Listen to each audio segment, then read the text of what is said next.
श्री राधे राधे।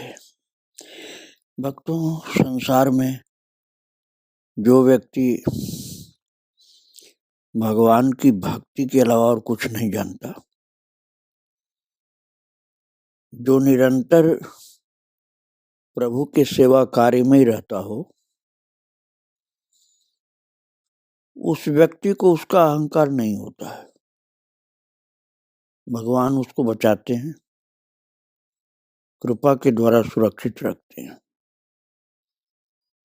हाँ, जो रचा पचा रहता है सांसारिक प्रपंच में, उससे कभी कोई अच्छा कार्य हो जाए भगवान की सेवा का, तो कई बार उसको अहंकार आने लगता है कि मैं इतना काम, ये अच्छा काम, भगवान का काम, भक्ति का काम करता हूँ, मैं इतनी माला मैंने फेर ली, क्योंकि उसके पास ये कार्य बहुत कम होता है।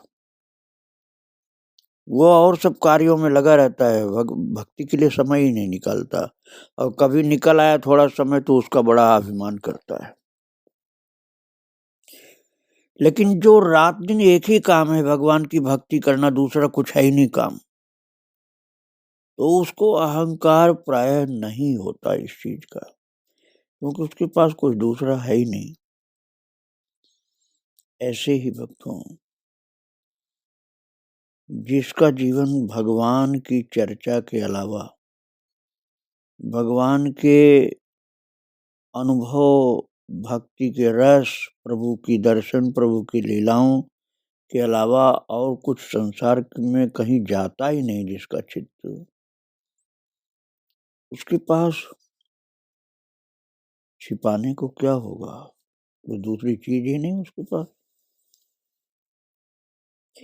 यही बात आप लोग श्रवण कर रहे थे कल माता धर्म जी की चरितावली में, कि भाग्यशालिनी उनकी जो आश्रिता अर्थात उनकी कृपा पात्रा जो वृंदा हैं, उन्होंने पूछा था, वो लोग बहन जी कहती थी उनको, उन्होंने कहा कि बहन जी, मैंने तो ऐसा सुना है कि ये सब अनुभूतियां किसी से नहीं कहनी चाहिए, आप तो सहज ही सब प्रकट कर देती हैं, कुछ पर्दा नहीं रखती। तो ये सुन करके धर्म जी हंसने लगी, बोली, मैं यदि ये नहीं प्रकट करूंगी तो मेरे पास तो कुछ बात ही करने को दूसरी चीज ही नहीं बचेगी, मेरे पास कुछ बचेगा ही नहीं, दूसरा क्या मैं सुनाऊंगी। अर्थात उनके पास कुछ था ही नहीं दूसरा। आप ऐसे समझिए कि जिसके पास आनंद ही आनंद हो तो दूसरा क्या वो बांटेगा। जिसके पास सुख ही सुख है तो सुख के अलावा दुख कहां से वो निकाल पाएगा, दे पाएगा।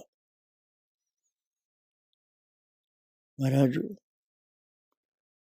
ऐसे विरले लोग होते हैं, लेकिन भगवान अपनी कृपा से ऐसे महान पुरुषों को, महान माताओं को जन्म देते हैं,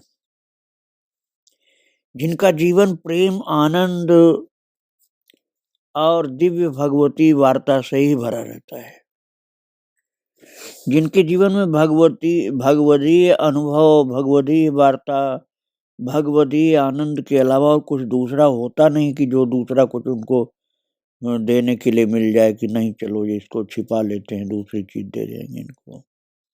उनके पास कोई दूसरा होता ही नहीं। वास्तव में इतनी लबालब भरी हुई थी कि उनमें कुछ और समा ही नहीं सकता था। जब आपका पात्र परिपूर्ण अमृत से भरा हुआ है तो दूसरा चीज उसमें क्या डाल पाओगे आप। और वही अमृत भरी चर्चाएं कृष्ण प्रेम की उनके पास थी।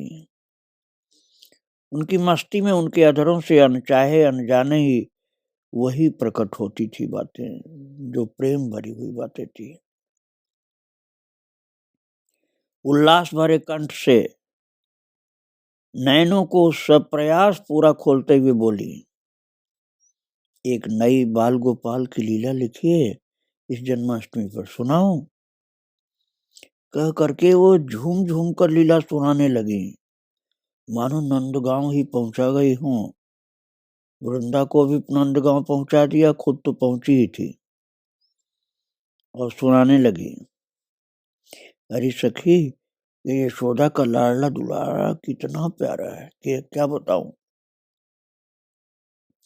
जो उसे एक बार देख लेता है वो उसके हाथ बिक जाता है। एक बार कन्हैया का जन्मदिन था, प्रथम जन्म दिवस। नंद बाबा कन्हैया के लिए मथुरा से गाड़ी भर खिलौने लाए थे। उनमें एक बहुत सुंदर मयूर पंखों का रत्न जटित गुच्छा था। भैया ने आज बड़े चाव से कन्हैया का श्रृंगार किया था। उन्हें चमकीली रेशमी गहरे पीत वर्ण की काचनी सी पहराई थी और कोई वस्त्र नहीं पहनाया था। चरणों में स्वर्ण नूपुर बांध दिए थे। गले में कंठ में सच्चे मोतियों की 2 मालाएं पहनाई थी, जो उस विशाल नील वक्ष पर लहराती झूमती हुई इठला रही थी। उनके विशाल चंचल चपल नैनों में काजल की रेखा बहुत ही शोभा दे रही थी। भक्तों ने ये सब चीजें यशोदा माता के पास अपने आप आ जाती थी, क्योंकि ये जब गोलोकपति भगवान श्याम सुंदर स्वयं इनके यहाँ प्रकट हुए हैं तो क्या कुछ बाकी रह जाएगा आने में। महाराज, उनके दिव्य सौंदर्य के अनुसार ये सारी चीजें उपस्थित हो जाती थी माँ के पास। अपने लाल के बालों का उसने सुंदर सा जूड़ा बनाया, उस पर मालती की माला बांध दी और रत्न जटित वो मयूर पंख उसमें खोस दिया। संस्कृत में मयूर पिच्छ बोलते हैं भक्तों, हिंदी में मयूर मोर पंख बोला जाता है। तो मोर पिच्छ उसमें खोस दिया और जूड़े में मालती की माला बांध करके मोर पंख लगा दिया और श्रृंगार कर चुकने पर कुछ समय तक तो वो उस शोभा को एकटक निहारती रह गई। क्या मेरे कुंवर कन्हैया जैसा भी इस त्रिभुवन में कोई सुंदर होगा? और भक्तों, ये सोचते ही मैया यशोदा ने तुरंत जल्दी से डिठौना लगाया कि मेरे लाल को किसी की नजर न लग जाए। माथे पर गाल पर बिठौना, वही लोगों की डीठ बचाने से जो लगाया जाता है ना, काजल का जरा सा टीका, डिठौना बोलते हैं। तो कुछ माखन मिश्री और मिष्ठान कन्हैया को खिलाकर वो अपने घर के काम में लग गए। ये चंचल छैला कैसे वहां बैठा रह जाता भैया। ये तो घुटने के बल चलते चलते देहली तक पहुंच ही गए और अपनी दहलीज ऊंची थी ना उनकी घर की, उसे पार करना जरा कठिन काम था। ये पेट के बल उस पर लेट गए और दोनों चरण इस ओर और दोनों हाथ बाहर। कुछ देर तो उस पर झूलते से रहे, फिर जैसे तैसे उन्होंने दहलीज पार कर ली। अब तो महाराज उनके मुख पर ऐसी मुस्कान थी मानो जैसे विश्व जीत करके आए हों, क्योंकि छोटे से थे ना। तो अब वो घुटनों के बल खुले आंगन में खेलने लगे। सहसा उनका वो पिच्छ धरती पर, वही पिच्छ गुच्छ जो था, जो उनके लगा हुआ मैया ने लगाया था जूड़े में, वो धरती पर गिरा और कन्हैया बैठ गए और उसे उठा करके ऊपर नीचे देखने लगे और प्रभाकर की मधुर रश्मियों में वे रत्न अद्भुत आभा प्रसारित कर रहे थे। महाराज, वो रत्न ऐसे नहीं थे कि आप किसी जौहरी की दुकान से खरीद लाएं। माता के पास जो ये सब चीजें होती थी ना, वो साक्षात गोलोक की होती थी। देखने में मैया को लगता था कि किसी अच्छी जौहरी के यहाँ से आई हुई है, लेकिन वो सांसारिक रत्न नहीं होते थे, वो दिव्य भगवदीय लोक के होते थे। और कन्हैया को वही खिलौना बहुत सुंदर लग रहा था। वे स्वतः ही खिलखिलाकर हंसने लगे। उन्होंने उसे जूड़े में खोसना चाहा, पर खोस नहीं पा रहे थे। उस समय उनके हाव भाव देखते ही बनते थे। पूरा जोर लगा रहे थे, कभी दांत पीसते, कभी होठ दबाते, और पिछ गुच्छ भी वो मोर पंख का है, वो पक्का ढीठ था, वो बार बार गिर पड़ता। संभवतः वो भी इस लीला का रसास्वादन कर रहा था, पर कन्हैया ने भी हिम्मत नहीं हारी। अंततः उसे जूड़े में खोस ही लिया, अपने हाथ से उठा करके सिर के ऊपर ले जा करके जूड़े में खोस लिया मोरपंख को, रत्नों से जटित मोरपंख को। अब तो लाल जी की प्रसन्नता का पारावार नहीं रहा, और फिर तो सोचा मैं जीत गया, और वे दोनों हाथों से ताली बजाने लगे, जल्दी जल्दी ताली बजाने लगे, अपनी विजय प्रदर्शित कर रहे थे कि मैं जीत गया, मैंने लगा लिया अपने जूड़े में अब ये मोरपंख का गुच्छ। और मैया छिप छिप कर ये सब दृश्य देख रही थी। उसने भागकर कन्हैया को अपनी भुजाओं में भर लिया। मेरा कन्हैया केवल सुंदर ही नहीं, बहुत बुद्धिमान भी है। महाराज, ये लीला धर्म माता ने देखी थी।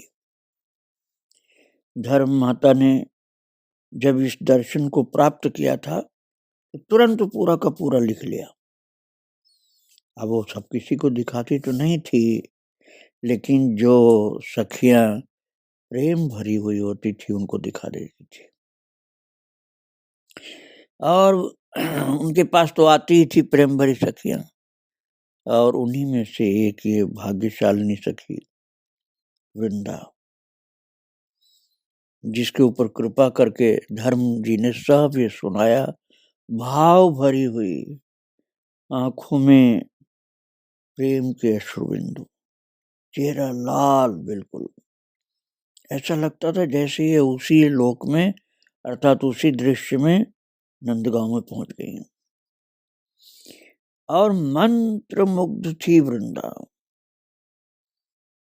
धर्म जी के मुख से ये लीला सुन करके मानो गोकुल के नंद महल ही पहुंच गई वृंदा भी। और कुछ देर पहले की गई कामना में, आपको याद होगा मैंने बताया था कि वृंदा ने कामना की थी कि क्या कभी प्रभु की लीला का ऐसा दर्शन, ऐसा अनुभव मैं भी कर पाऊंगी। और वही प्रभु ने धर्म जी के द्वारा कृपा कर दी। जो थोड़ी देर पहले ही सोच रही थी, वही आनंद, वही अनुभव, वही दर्शन प्रभु ने अपनी प्रिय भक्ता वृंदा को माता धर्म की द्वारा करा दिया।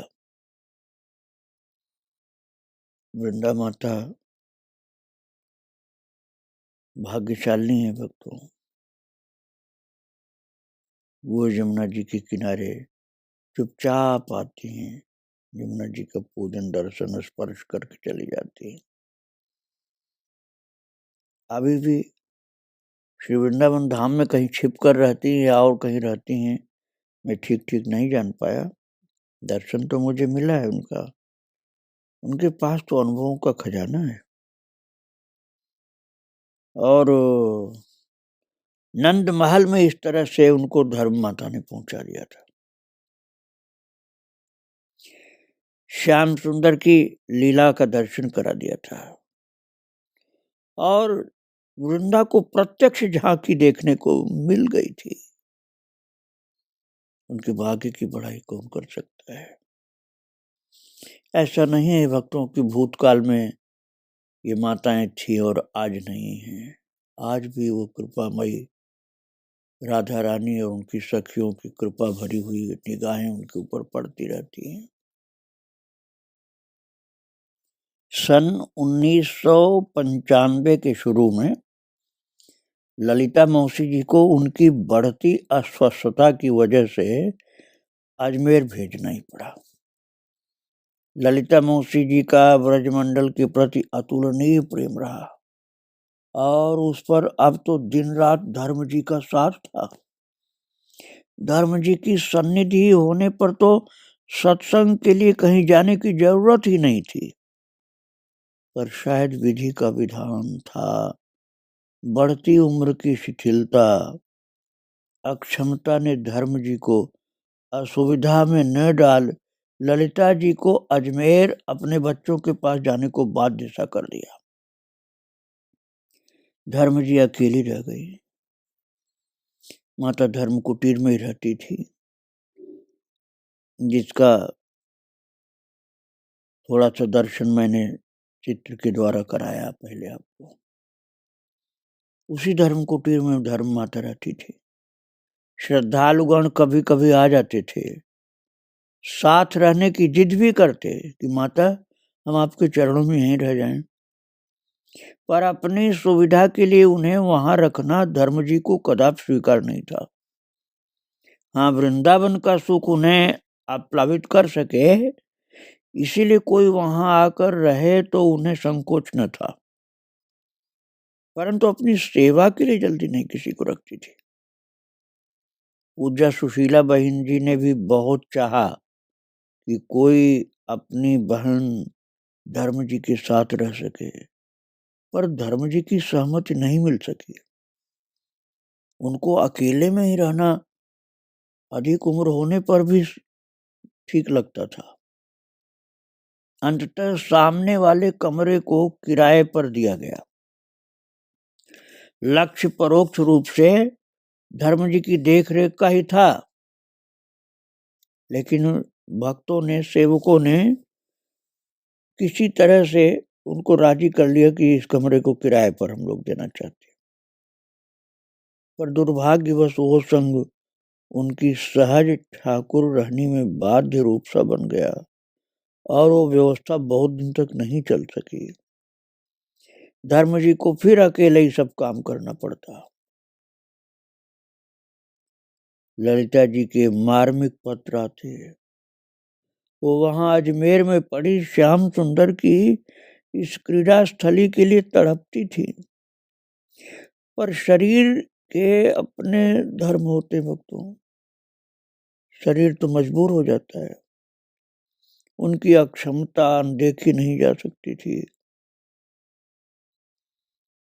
उनकी जो शरीर की अक्षमता होती ना, कैसे उनको कोई अनदेखा करेगा, विवश हो जाता जीव। ऐसे ही ललिता जी भी विवश हो गई थी शरीर की असमर्थता के कारण।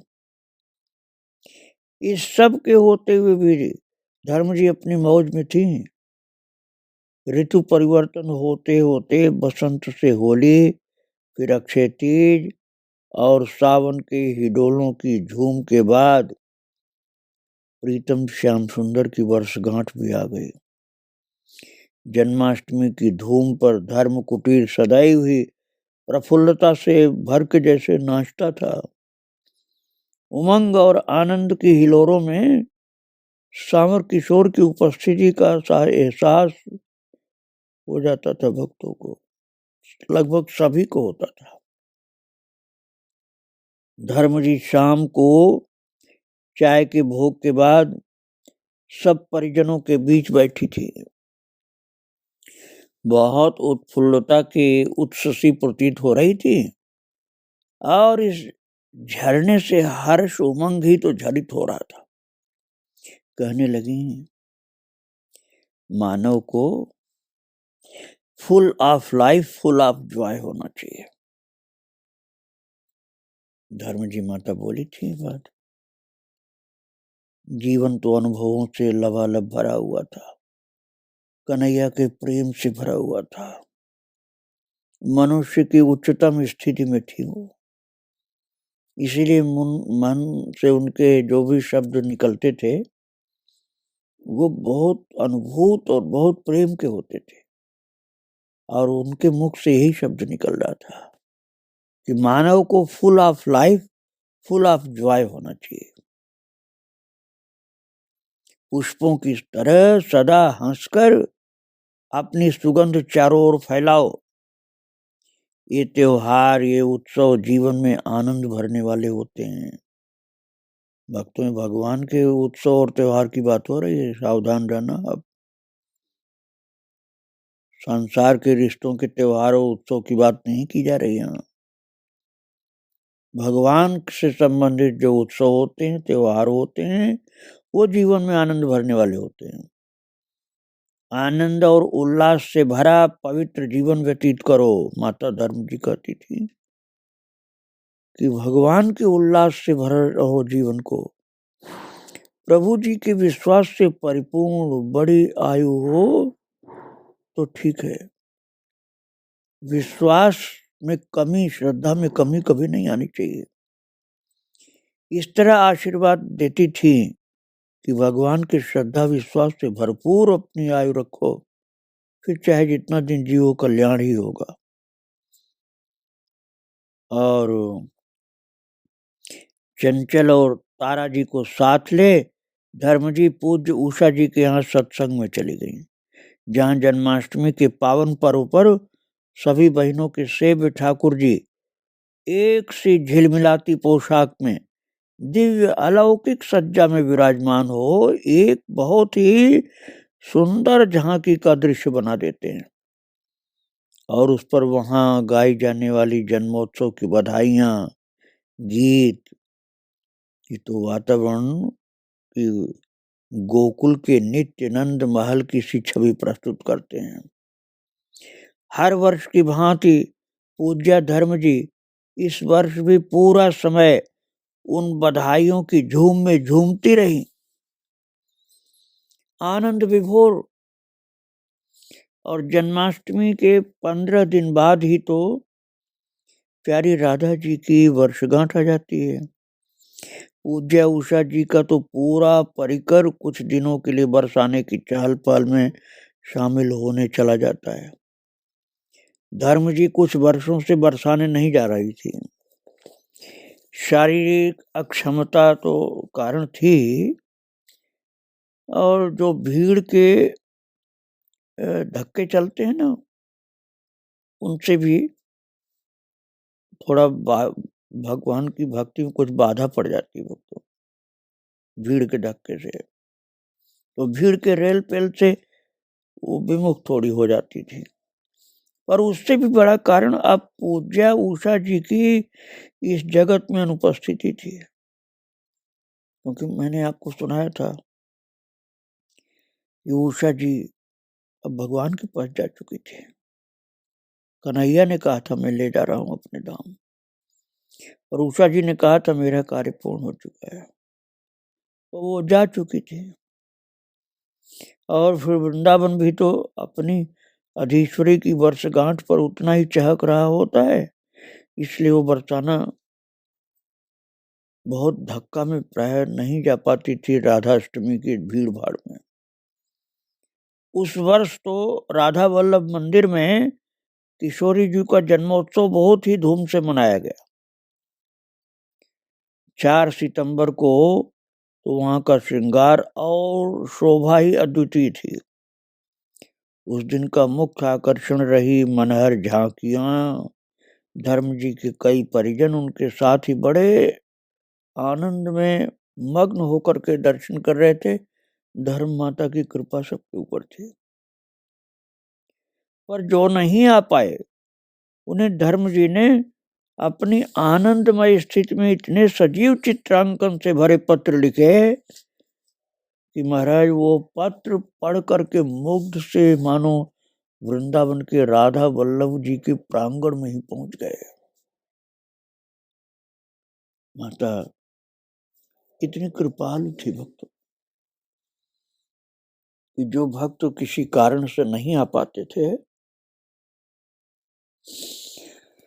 उन पर कृपा करती थी अपने अनुभव के उन भगवदीय आनंद से भरपूर पत्रों के द्वारा। और वही पत्र पढ़ करके, सुन करके सुंदर अनुभूत छवियों का दर्शन करके भक्त लोग निहाल हो जाते थे। ऐसी कृपा थी माता की। माता के चरित्रों को आगे मैं और सुनाऊंगा। आज माता के चरणों में प्रणाम करके यहीं विराम दे रहा हूँ। श्री राधे राधे, जय श्री राधे।